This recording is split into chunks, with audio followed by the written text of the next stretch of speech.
Welcome to the Matrix Green Pill podcast, where we bring you the stories of trailblazing entrepreneurs, innovators, and change makers redefining industries. I'm your host, Hilmarie Hutchison, and today's guest is a powerhouse in the world of finance and business strategy. Known for bringing humor and sass into the world of accounting, Jeri Williams is a chartered accountant, entrepreneur, and founder of Smooth to Buy, a firm specializing in company formation, tax, and accounting. From starting a business in the UK garage with just a secondhand laptop and 2 babies in tow, to now leading thriving companies in both the UK and Dubai, Jeri's journey is nothing short of extraordinary. Today we'll dive into her entrepreneurial journey, the opportunities Dubai offers for business owners, and how AI is transforming accounting. Jeri, welcome to the show. Thank you for having me. I'm really excited about this conversation. Your journey is truly inspiring. Can you take us back to the beginning? What led you into pursuing accounting, and how did your entrepreneurial journey unfold?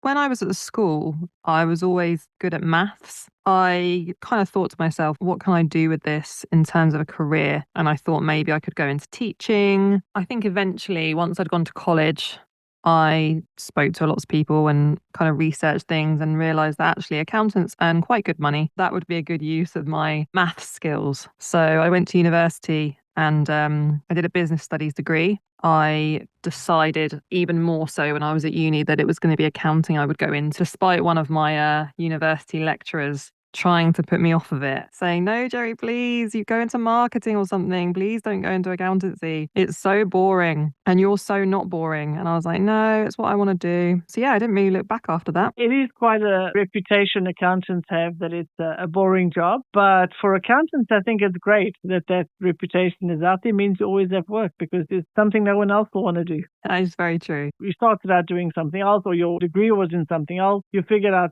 accounting was the way to go. And then what was the next step? So then when I was at university, coming towards the end of my degree, I reached out to a few local accounting firms, asked them to hire me basically. And one of them kindly did. I did actually secure a job with an accounting firm before I had graduated from university, but I was at the very, very end of my degree.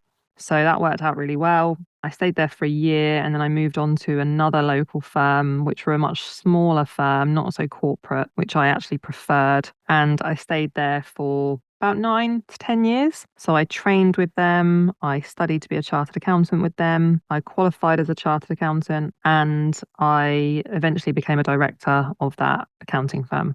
You had a really solid background in working for agencies or working for accounting firms, big and small.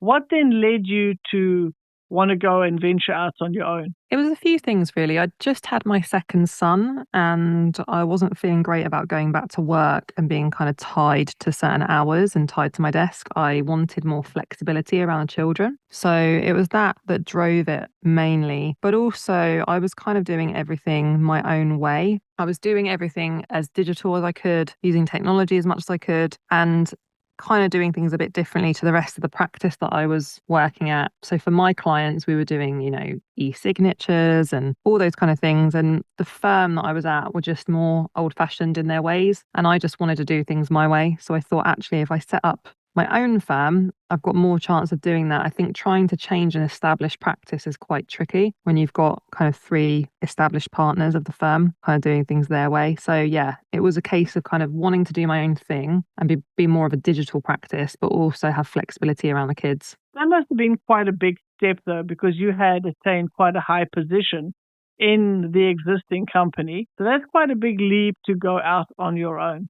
Were you nervous about it, or how did you approach it? I was nervous, but I'm quite a risk taker. And I think at the time, I just planned to do a few sets of accounts from home. I never planned to have staff or to have, premises or like hundreds of clients. It was just, I'll work from home. I'll be able to be with the kids whenever I want. It will just work for me and my family. So I wasn't too worried. I think I thought to myself, well, if it really doesn't work out and I don't earn any money, then I will just go and get a job. So you weren't ambitious, trying to plan ahead for creating an empire. It was just a solution, the means to an end at the time. which then grew into something a lot bigger. Yeah, it was absolutely just a lifestyle thing. As long as I've got enough money to pay my bills, then that's fine. That's all I need. But it very quickly kind of went past that. When it grew a lot bigger than you initially envisaged. Yeah, absolutely. Then you decided to make a move to Dubai. That was a big shift. What was the impetus for wanting to expand your business to Dubai? Initially, it wasn't about setting up a business in Dubai. It was just about us moving there as a family. I've been going to Dubai for 20 years and it's always been one of my favorite places. And we were taking the children on holiday there quite a lot. And it was us being there on holiday. And I said to my husband, we could just move here. So we did. Within a couple of months, we'd kind of up and left and moved to Dubai. And I didn't really have any intention of expanding operations into the UAE. I was just planning to kind of keep the UK business going and just live in Dubai. But actually, being what Dubai is like, you get talking to people. It just happened really initially, not being one to turn down an opportunity. When I get one, I kind of took it, I grabbed it with both hands, and then it really quickly snowballed into what it is now. Amazing. By talking to people, you realized there was a gap in the market. People had questions they couldn't readily find answers to, and you were able to help them through that process. Yeah, exactly that. It was a case of just lots. I do quite a lot on LinkedIn, and just simply mentioning that I'd moved there just opened up a huge number of people reaching out to me, wanting help doing the same thing. I just started offering more and more help, and then the business kind of grew from there, really. It was started out from want to help people and then growing it into a business. What are some of the biggest misconceptions people have about starting a business in Dubai? Quite often what we see, especially because we have the UK side of things as well, and the majority of the people that we're helping are British business owners that are moving from the UK to the UAE. And a lot of people think that they can set up a UAE business, not live in the UAE and still benefit from zero tax. And that's not actually necessarily the case. Companies are taxed where they're controlled and managed from. So if you've got British business owners, you can't simply set up a business in Dubai and just go there from time to time on holiday and that be enough to not have to pay UK corporate tax. So we get this question a lot, and not just from UK people, but from anybody around the world who's trying to reduce their tax bill and thinking they can use Dubai as a way to do that. And you absolutely can if you're prepared to up and move to Dubai. But it's not enough to just happen to be there a few times a year and say that actually that's where your business is being run from. Business owners can really run into trouble if they have that misconception and make that sort of set up in Dubai and then end up having a huge bill back in the UK because they didn't know about all the requirements around it. Yeah, exactly that. Because people know that Dubai is zero personal tax and now only 9% corporate tax. That's the place to set up a business. And it absolutely can be the place to set up a business, but you can't just divert your profit over there and stay in the UK and think that that's going to kind of solve your problems, because it absolutely won't. Running businesses in both the UK and Dubai must be quite challenging. You start out thinking this is going to be just sort of a pull in, and now you're running these two businesses. How do you manage operations across two countries while balancing a family life and children? I have an amazing team and I couldn't do any of it without them. You know, at the point that I moved to Dubai, my UK company was running without me. Moving to Dubai was fine. I kind of got up and we left, and nothing really changed from the UK side. It still carried on functioning exactly the same way. The Dubai business is slightly different because it's a baby business. You know, I've only been going for almost 3 years. So it's very, very new still. So it does require a bit more of my help, but still I have an incredible team that support me and support our clients. I definitely couldn't do it on my own. It's excellent when you've got a good team around you that you can rely on, that can keep things running smoothly. Yes. As if you weren't busy enough, you also founded something called the Digital Accountants Club. Can you tell us about that? What is that all about? Yeah, so myself and my group operations manager, Sam, we started DAC, the Digital Accountants Club, last year because we've always been really pro technology in Smooth. We invest heavily in tech and AI to enable us to serve our clients better. And we kind of saw a gap in the market where a lot of accountancy practice owners don't streamline their processes, are not working efficiently, and actually don't know where to start with AI. So we realized that actually all the stuff that we're doing, researching and implementing in Smooth, we could share this with other accountancy practice owners. So created a Digital Accountants Club, which is a monthly membership group for accountancy practice owners that want to learn how to use AI and implement it in their firms. And it's going really well. That's brilliant. A fantastic initiative and a way to bring other accounting firm owners together to learn about AI. Fantastic. I know your motto is work smarter, not harder. Yes. What are some of the top productivity hacks that you would recommend for business owners? I think one of the best ones at the moment that we're using is Microsoft Copilot. That's really kind of transformed the way that I'm working. Simply like just drafting emails. Copilot is so clever and intuitive, and it means that I don't have to draft emails anymore, which most business owners will relate to how long you spend just emailing people back and forth. And actually, not only does it save time, it actually writes better emails. I'm not the best with words, definitely numbers are my strength, but Copilot's really helping with things like that. Just being able to write better worded emails and do it so much quicker than I ever could. I think people might be a bit nervous of trying out AI, but as you say, it reads the email for you. It helps you craft a suitable response in the right tone. And then you can, of course, change it and tweak it to match your own style. But it is certainly a way to quickly answer something without wasting time trying to formulate the right words in the right tone. Yeah, exactly. Let's change direction back to business again. The UAE is really a big global hub for entrepreneurs and growing by the day. What advantages does Dubai offer for startups and businesses looking to expand? Well, I think obviously kind of goes without saying really about the tax advantages and how attractive that is, because certainly from the UK's perspective, we are taxed so heavily on everything. So business owners are getting a bit sick of it in the UK and see Dubai as a place where they can open a business and pay so much less tax, which means obviously they can invest that money, they can be better off, but also reinvest that money into their businesses to help them grow. But then aside from the tax thing, I would say just simply how easy it is to set up a business in the UAE. There's lots of different options, and this is the kind of thing we help our clients with, but there's free zones and mainland, and there's lots of different visa options as well. And I think Dubai really are incredibly welcoming and supportive of people looking to do business there. And that really does help people, certainly people from the UK and other countries that are thinking about doing it.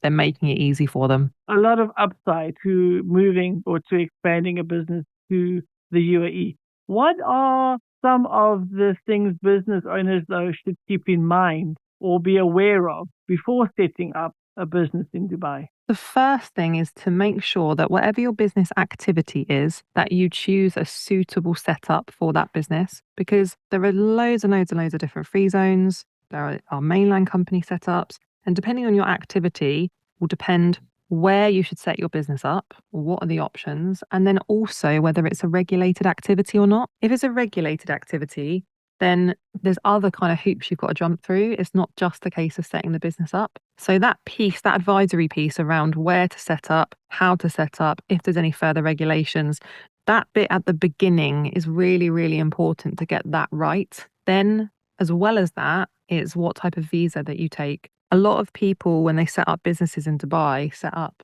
their business and then take an investor visa, which actually means that you can't take a deductible salary for the work that you're doing, which is deductible for corporate tax. You'd need to be on an employee visa. So we recommend for our clients, if they're going to be working in the company and wanting to take a salary, that we set them up on the correct type of visa from the outset. But we see a lot of companies that are already set up and people that are already on investor visas, and it's too late. It's just things like that to be aware of, and just make sure you get the right advice from the right company when you start the whole process. I think that was excellent advice. And this is where, as you say, to have somebody on the ground who understands how things work locally is so valuable for a company or for somebody coming from abroad trying to set up a business in Dubai. Let's just talk a little bit again about AI. We mentioned you had founded the Digital Accountants Club. How do you see AI transforming the accounting industry? I think that We've already seen huge developments, and it's only going to get quicker and more impactful, I think, over the next few years. A lot of the basic data entry that historically has always been done by humans is no longer going to be done by humans. It's going to be done by software. We've been using robots since, I think, for the last 3 years in my practice. That's not necessarily AI as such, it's just a tech that is developing. That is developing into actual accounting robots that can be intuitive and do all of the basic data entry. So I think that accounting firms will see, well, what they should see if they don't bury their heads in the sand, is a shift towards kind of a management level kind of team. That's where it will go, because anything below that that's not actual client facing, I think will be automated. Wow. And how soon do you think this is going to happen? Are we talking months, years? It's really difficult to say because we've already seen such a huge advancement in the last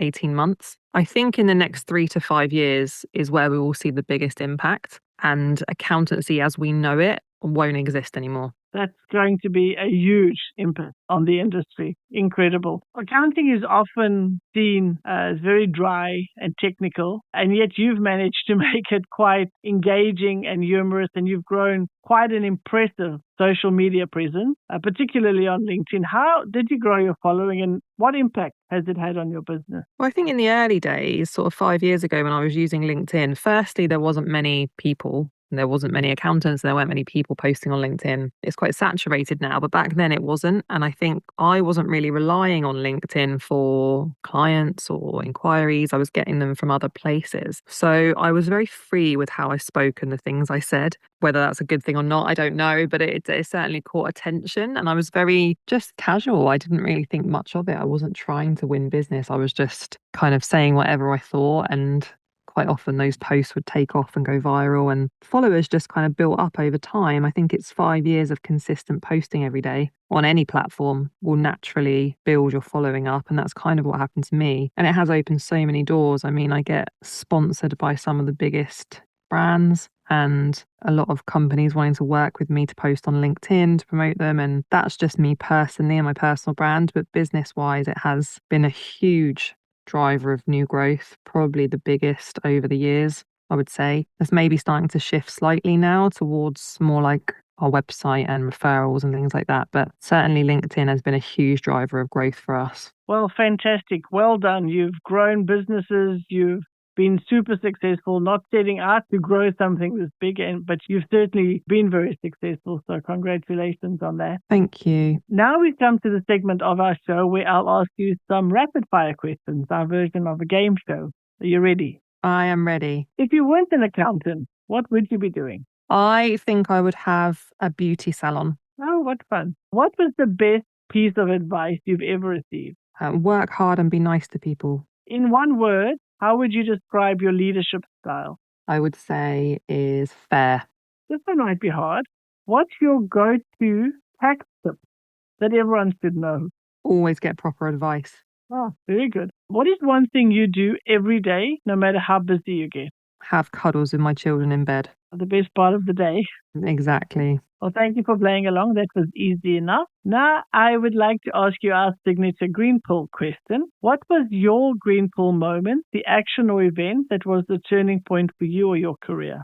I would say when I quit my job as a director at the firm and just went it alone with no clients, no income, just a hope and a prayer that I would be successful and kind of earn enough money to get by. And amazing, you have done it without having these huge ambitions, but you've turned it into something so successful. Well, amazing. Jeri, your story is both inspiring and refreshing, from disrupting the accounting world with humor to helping business owners navigate Dubai's tax landscape. Your impact is undeniable. Thank you so much for being here today and for sharing your journey and your insights with us. You're welcome. Thank you so much for having me. It's been a pleasure. Before we wrap up, where can our listeners connect with you and learn more about Smooth Dubai? Definitely LinkedIn. So just find me on LinkedIn, Jeri Williams, but I'm on all social media platforms, and our websites are smoothaccounting.co.uk and smoothdubai.ae. Excellent. Thank you so much for that. And we'll also put this in the show notes.